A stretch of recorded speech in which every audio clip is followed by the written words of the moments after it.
હવે જાજુ ન કહેતા આપણે પહેલા અવતારની અંદર આ ભગવાનની લીલા છે બધી જોઈજો. પહેલા અવતારની અંદર પહેલો અવતાર સનત કુમારોનો બ્રહ્મચર્યનું પ્રતીક છે. કોઈ પણ ધર્મની અંદર બ્રહ્મચર્ય પ્રથમ આવે છે. બ્રહ્મચર્ય વિના સ્થિત રહેવાનું નથી. હવે સાંભળો, હવે મારો વારો, તમે વારો પૂરો, હવે મારો વારો. જો સાંભળજો, પહેલો અવતાર સનત કુમારોનો છે, બ્રહ્મચર્યનું પ્રતીક છે. કોઈ પણ ધર્મનો બ્રહ્મ પ્રત્યે બ્રહ્મચર્યનું, હું નહીં બોલું, હાલો તમે વાતો ન કરી ત્યાં સુધી. અમારા કાકીને તકલીફ પડે હોય ને, ડિસ્ટર્બ થાય છે, પણ કહેતા નહીં. હા, તમે વાતો કરો ને, મારા કાકી સુધી મારા કથા પુગાડવાની હોય. પહેલાં વાતો કરી લો, પછી હું કથા ચાલુ કરું. હાલો હાલો, રેડી? ઓકે. ચોથા ગેરમાં નાખું ગાડી. હાલો, નાખ્યું. પહેલા અવતારની અંદર સનત કુમારોની વાત આવે છે. બ્રહ્મચર્યનું પ્રતીક છે. ત્યારે બ્રહ્મચર્યનો ધર્મ પ્રથમ આવે છે. બ્રહ્મચર્ય એટલે વિના સ્થિત રહેવાતું નથી. બ્રહ્મચર્યથી જ પરમાત્માના મન, બુદ્ધ અને ચિત્તને અહંકાર એ પવિત્ર થાય છે. મન, બુદ્ધ અને ચિત્ત અહંકારને પવિત્ર થાય છે. ત્યારે બ્રહ્મચર્યનું પાલન કરવું જરૂરી છે. તો અંતઃકરણની અંદર શુદ્ધ થાય તો પહેલું પગથિયું છે એ બ્રહ્મચર્ય છે.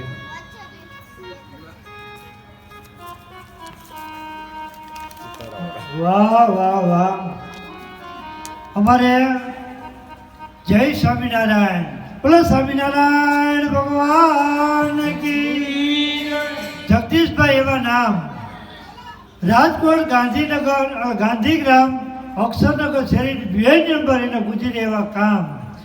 શિવ ભગવાનના પ્રાગટ્યની અંદર, પ્રસંગની અંદર 101 રૂપિયા આપવામાં, 51 રૂપિયા આપવામાં આવે છે. બોલો ભાગવત ભગવાન કી જય. પછી બીજાની અંદર હવે હું આ 24 અવતાર નામ લઈ લઉં, પછી લખાવજો, પછી હું ના નહીં પાડું, મને ડિસ્ટર્બ તો લેવા.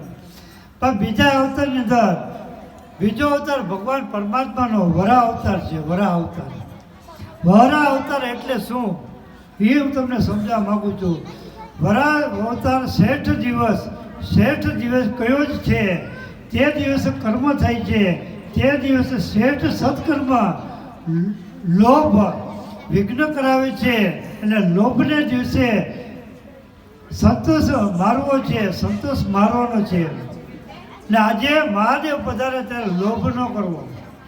લોભ ને મારી અને સંતોષ આપે છે.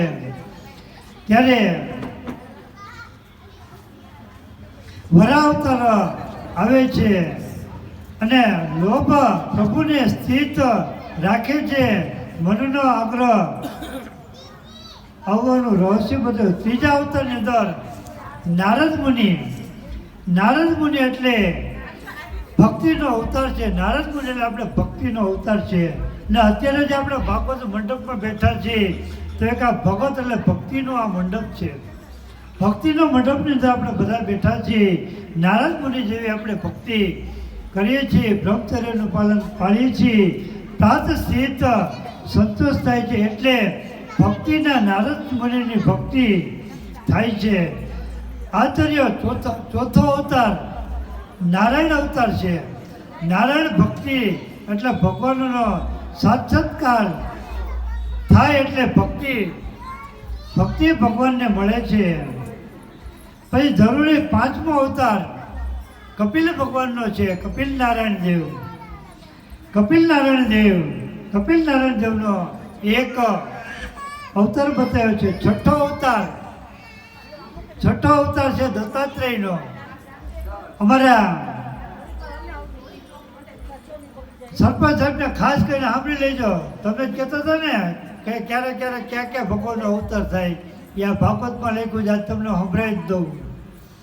ત્યારે પાંચમો અવતાર કપિલ ભગવાનનો છે અને છઠ્ઠો અવતાર દત્તાત્રેયનો છે. દત્તાત્રેય ભગવાન જે બ્રહ્મા વિષ્ણુ ત્રણ પ્રાગટ્ય થયું. માતા અંસુયાના અને છઠ્ઠો અને સાતમો ઋષભદેવનો, ત્યાર પછી પૃથ્વીરાજ એટલે ક્ષત્રિય, પછી મત્સ્ય અવતાર. આ 4 અવતારોની અંદર ક્ષત્રિય માટે ક્ષત્રિયનો આદર્શ બતાવ્યો છે, ક્ષત્રિય ધર્મનો આદર્શ બતાવવામાં આવ્યો છે. તે મહિમાનો અવતાર એટલે વૈશ્ય માટેની છે. વૈશ્ય એટલે બ્રાહ્મણ ક્ષત્રિય વૈશ્ય અને શૂદ્રનું જે મેં વર્ણન કર્યું હતું, વર્ણ વ્યવસ્થા છે. બાકી બધા પરમાત્માના દીકરા છીએ આપણે. ત્યારે 14મો અવતાર નૃસિંહ અવતાર છે. નૃસિંહ અવતાર એટલે પૃષ્ટિ પ્રહલાદનો ઉદ્ધાર કર્યો હતો ને પ્રહલાદ ઉપર કરી પ્રહલાદને આ પૃષ્ટિની ભક્તિ પ્રાપ્ત થઈ, મન ભક્તિ બુદ્ધિ અને સ્થિત રાખી. અને 15મો અવતાર વામન અવતાર છે. વામન ત્યારે વિષ્ણુ ભગવાન વામન બનીને પણ આવવાના છે. ક્યારે ખબર છે? વામન અવતાર કાલે છે. કાલે વામન જેને બનવાનું હોય તો કાલે વામન અવતાર છે ભાઈ. વામન અવતાર 5-5:30 આજુબાજુ રાખવાનો, વાર લાગવાની હોય ને તોય મને કહેજો, વાંધો નથી, આપણે કથાને લંબાવશું. એટલે ભાઈ તૈયારી કરતા લો, થોડું ઘણું તો આગળ પાછળ એ, પણ મને આમ કહી દો ને ઓકે ડન, એટલે મારી કથાને વિરામ કરીને પછી ઉપાડી દે. પાછી કથા તો લેવાની જો મારે, કથા અધૂરી ન મુકાય. ત્યારે આ બધી વસ્તુ મહિમા બતાવ્યો. નિષ્કામ ભક્તિ અને નિસ્વાર્થ ભાવ હોવો જોઈએ. ભક્તિ નીતિનું છત્ર છે. ભક્તિ એક નીતિનું છત્ર બતાવ્યું. ધર્મનું એક બખ્તર છે. ભક્તિ આપણે નીતિથી કરીને તો આપણને એક બખ્તર મળે છે, એ પરમાત્માનું. અને 16મો અવતાર સ્વયં પરશુરામ ભગવાનનો છે. 16મો અવતાર પરશુરામ ભગવાનનો અવતાર છે. અને ભાઈ સરપંચ સાહેબ 15મો અવતાર 15મો અવતાર રામ ભગવાનનો છે. નારાયણનો અવતાર છે. અને નારાયણનો અવતાર એટલે મર્યાદા પુરુષોત્તમ નારાયણ એટલે સ્વયં રામનો અવતાર 15મો છે. 15મો અવતાર સ્વયંભૂ ભગવાન પોતે છે. રામ છે એ કૃષ્ણ છે, ને કૃષ્ણ છે એ રામ છે. રામ અવતારને ભગવાને મર્યાદા પુરુષોત્તમનું પાલન કર્યું હતું. અને આપણને મર્યાદામાં જીવન કેવું જીવવું એવું જ્ઞાન બતાવેલું હતું. એટલે ભગવાનને બતાવ્યું છે એકનાથ.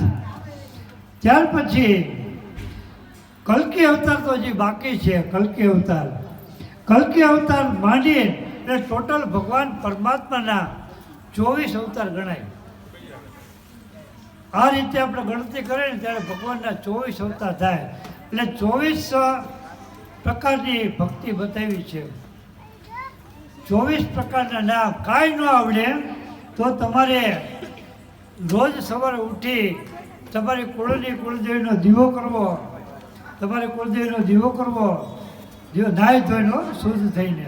નાહ્યા વગરને અદા કેમ ન? અદાએ ક્યાં નાવાનું કીધું? તો મને કાકી બતાવે કે અદા નાવાનું નહોતું કીધું.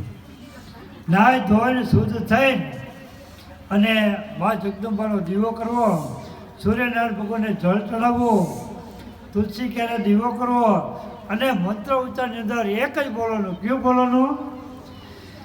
ગુરુર બ્રહ્મા ગુરુર વિષ્ણુ ગુરુર્દેવો મહેશ્વરાય ગુરુર સાક્ષાત પરબ્રહ્મ તસ્મૈ શ્રી ગુરુવે નમઃ. યા દેવી સર્વભૂતેષુ માતૃરૂપેણ સર્વશક્તિ સ્વરૂપેણ આપણી કુળદેવી. નમસ્તે નમઃ. કુળદેવીનું નામ આવી રીતે વર્ણન કરું. અને બધી શક્તિ છે. માતા લક્ષ્મી, માતા સરસ્વતી અને માતા ગૌરી આજે ધરતી ઉપર 64 જોગણીનો અલગ અલગ સ્વરૂપે જન્મ ધારણ કર્યા છે. જ્યારે ધરતી પર પાપ આવ્યા ને ત્યારે અલગ અલગ સ્વરૂપે મા જગદંબા પધાર્યા છે. તો મા જગદંબાને આ 3 દેવીના નામ લેવા, ગણપતિ દાદાનું નામ લેવું. ગણપતિ બ્રહ્મા વિષ્ણુભાઈ સ્વયં 3 દેવનું સ્વરૂપ છે. ઓમથી સર્વ થાય, ઓમ નાદ કરો એટલે ગણપતિ છે. ત્યાર પછી ભગવાનના અલગ અલગ સ્વરૂપો બતાવ્યા છે. એટલે અલગ અલગ સ્વરૂપે પરમાત્માના આપણે નામ લેવાના હોય.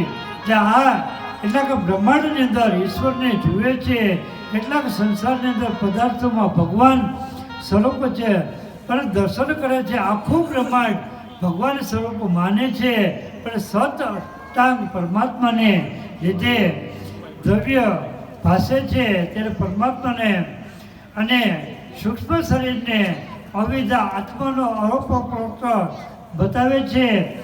ત્યાર પછી આત્મ સ્વરૂપ, જ્ઞાન સ્વરૂપ અને અપરોક્ષ દૂર થાય અને ભક્તિ સિવાય આપણને કોઈ વસ્તુ દેખાવું જોઈએ. આપણી ઉંમર નાની હતી. કેટલા વર્ષની હતી? બાળપણમાં નાની હતી. 2 મહિનાના, 4 મહિના, 6 મહિના, 8 મહિના, 5 મહિના, 10 મહિના. 10 મહિનાનું બાળક થાય ને એટલે એના માતા પિતાએ પેલું ભક્તિનું જ્ઞાન આપ્યું. અત્યારે મોબાઈલ મારી બેનું છે ને, સીધો મોબાઈલ પકડાઈ ગયા એટલે મોબાઈલ આપે ને છોકરો લેમાં કરે. એને સત્સંગ કરાવો. તમે સ્વામિનારાયણ મંદિરે દર્શને જાઓ, હવેલીમાં દર્શને જાઓ, પણ સત્સંગ થતો હોય ત્યાં જાઓ. અમારા આજે સ્વામિનારાયણ પધાર્યા છે. અમારા ગૌતમનગર 3 એક અમારા પાડોશી, જે અમારું જે બીજું મકાન તમારા બધાના આશીર્વાદથી એક મકાન મને મળ્યું છે. અમારા મંડળ ગોપી મંડળ પણ ત્યાં પધાર્યા છે. તો અમારું ગોપી મંડળ, હવે અમારું અહીંનું ગોપી મંડળ અમારા આજે ગોપી મંડળ જ્યારે ને એનું નામ છે રાધા કૃષ્ણ ગોપી મંડળ છે. રાધા કૃષ્ણ ગોપી મંડળ તમારું સન્માન કરે છે. તમને બધા એ લોકોની મંડળને તાલીઓના ગડગડાટથી વધારી લેજો. પણ તમે હવે આ જો આપણી કથાની દર વર્ષે થાય છે. અને અમારા જો ગૌતમનગરના જે મુકેશભાઈ છે, અમારા જગદીશભાઈ છે, જગદીશભાઈ કામડિયા પણ પધાર્યા છે. અને અમારા મુકેશભાઈ અને ઓલા સરપંચ નામ ભૂલાઈ જાય. હું ભાઈ નામ તમારું હતું? નામ તમારું ભૂલી જાઉં છું. હે આપણે સર નટુવરલાલ, નટુભાઈ નો કહેતા હો, હવે નટવરલાલ કહેજો. હા, સરપંચ સાહેબનું નામ નટવરલાલ કહેવાય. એ જો ત્યાંથી સેવા આપવા માટે આવ્યા છે. પણ આપણે અહીંયા પટ્ટાંગણની અંદર રહી છીએ. રાતે ધૂન, કીર્તન, ભાવ, ભક્તિ કરો. આનું પટ્ટાંગણ ચોખ્ખું કરો, શુદ્ધ કરો. આ પટ્ટાંગણ વાળોથી આ 3 દેવોના આશીર્વાદ મળે છે ને આપણી કુળદેવીને પણ આશીર્વાદ મળે છે. પણ એકબીજા હરસપરસ એકબીજાને સામું જોઈ ને સેવા આપવી. અને ભગવાન આવે ને ત્યારે તો બહુ ફૂલ સેવા આપી. અને સેવા આપીને સેવા કરે એ સંત. ત્યારે સુખદેવજીએ આ બધું ભિક્ષાવૃત્તિ માટે બહાર નીકળે છે. ત્યારે એટલે કે 1 જ મિનિટની અંદર ક્યારે થોપતા નથી અને પરમાત્માની સતત ભક્તિ કરે છે. એવા સુખદેવજી મહારાજ સુખજી પણ કહે છે શ્રવણ કરો. ત્યારે આ શ્રવણ ભક્તિ એ જ જીવનની અંદર પરમાત્માની ભક્તિ બતાવી છે. તો હવે આ જગતની અંદર મોટામાં મોટી ભક્તિ તમને ખાસ કરીને કહી દો. આ જગતમાં જોવા જેવું, જીવવા જેવું, જોવા જેવું અને જીવવા જેવું. વડીલોનો આદર કરવો, વડીલોને ભાવ કરવો અને વડીલોને માતા પિતાની સેવા કરવી. બોલજો, ભૂલો બધું પણ મા બાપને ક્યારેય ન ભૂલવું. આમાં બતાવ્યું છે જગતની અંદર માતા પિતાને જે દીકરી દીકરા કામે જતા હોય, માતા પિતાના ચરણોની અંદર વંદન કરી એને પગે લાગી અને પછી તમારે કામ ધંધે જવું. જગતમાં બધું ભૂલો પણ માતા પિતાને ભૂલશો નહીં.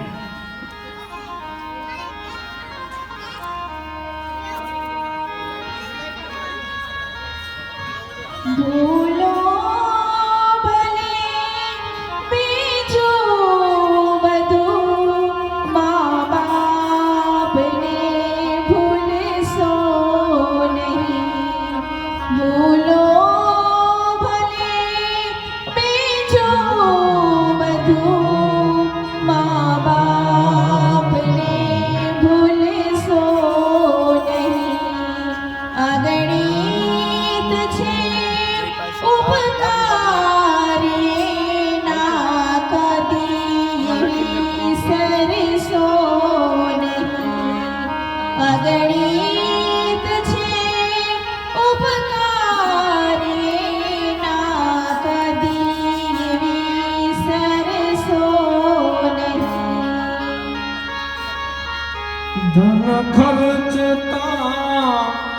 મળશે બધું મા બાપ તો મળશે નહીં, ધન ખર્ચતા મળશે બધું મા બાપ તો મળશે નહીં, એ પુનિત જનના ગાળજા